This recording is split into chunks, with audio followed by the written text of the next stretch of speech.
They didn't know it was the last one. Carlos got up before the sun, he always did. He liked the quiet, the stillness, the way the city hadn't yet remembered to be loud. He made coffee, careful not to wake Julia. She joined him anyway, barefoot, sleepy, wrapped in the blanket they'd had since their first apartment.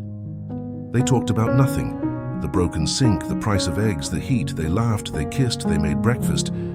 The radio played a slow bolero, the kind that makes you feel something even if you don't understand the words.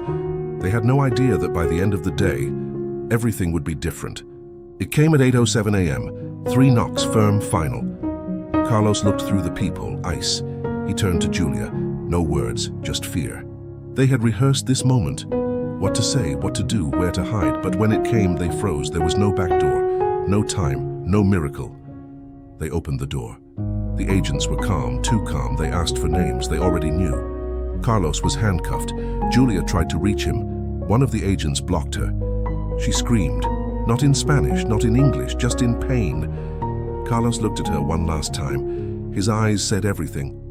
"I'm sorry, I love you, don't forget me." Then, he was gone. The door closed, and the silence swallowed her. Julia stood in the middle of the apartment, frozen. The coffee was still brewing. The eggs were burning. She turned off the stove, sat on the floor, and cried, not loud, not dramatic, just empty. She called his brother. No answer. She called the lawyer. Voicemail. She opened the drawer. The emergency envelope. They had prepared it years ago. Just in case. Inside cash, photocopies, a letter. She unfolded it with shaking hands. "If you're reading this, it means they came for me. Don't let this destroy you. You are stronger than this system. I will find a way back to you, even if it takes years, even if it takes forever." She held the letter to her chest, and for the first time in her life, she felt truly alone. The days blurred together. She didn't eat, didn't sleep, didn't answer the phone. She sat by the window, watching the street, waiting for something that would never come. She lit a candle every night, the same way they used to do when someone back home died, but Carlos wasn't dead. He was just gone. She went to the church, sat in the last pew, head down, eyes closed. She didn't pray, she didn't know how anymore, but she whispered his name over and over, as if that could bring him back. She opened the closet, found the box they had kept hidden. Inside, photos, letters, a small bracelet he gave her when they crossed the border, a receipt from their first paycheck, a napkin from the diner where they had their first date. She held it all, touched every piece, cried again. She remembered the night they danced in the kitchen with no music, the time they fixed the car with duct tape, and hope. The way he always kissed her forehead before leaving for work. They had nothing, but they had each other. And now she had memories. And silence. One morning she got up, washed her face, tied her hair, put on his sweater. She walked to the immigrant center, told her story, asked for help. They connected her with Anna, a lawyer, young, sharp, kind. Anna listened, didn't promise anything, but said, "You're not alone."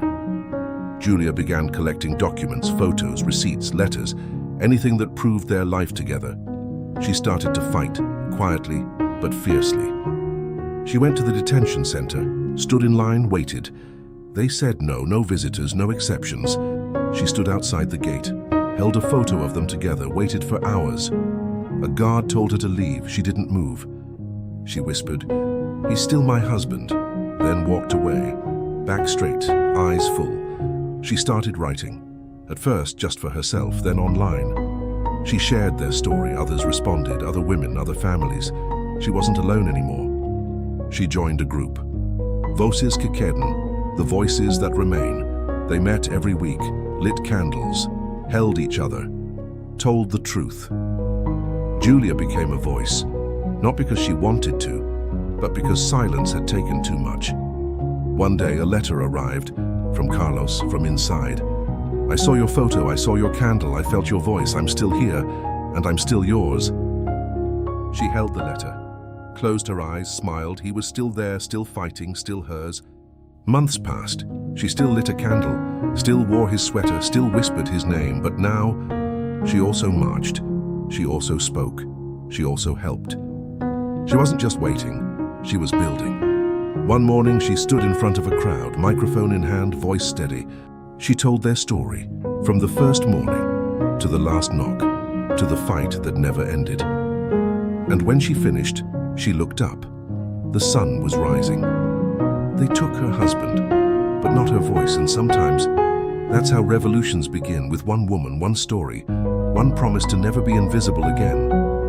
This story is fictional. Carlos and Julia are not real, their names, their faces, their lives, all imagined. But what happened to them happens every day. Families are separated, doors are knocked on, goodbyes are never said. The pain is real, the silence is real, the fear is real. This story was created to honor those who live in the shadows, to give voice to the invisible, to remind us that behind every statistic, there is a heartbeat. We tell these stories because they matter, because even fiction can reveal truth, because sometimes the only way to feel what others live is to walk beside them, even if only for a few minutes. If this story moved you, share it, talk about it, listen to someone who's lived it, and remember, not all borders are physical, some are made of silence, and silence is meant to be broken.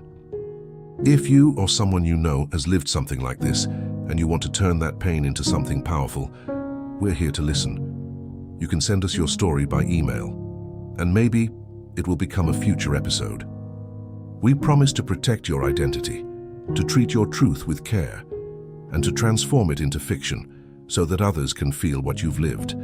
Because your story matters, even if it's silent, even if it's hidden, even if it's hard to tell. Write to us at iceclubus@gmail.com. If this story touched you, don't let it end here. Subscribe to the channel, like the video, share it with someone who needs to feel seen. Every day we release a new story, a new voice, a new truth wrapped in fiction. Because sometimes a story is all it takes to change how we see the world.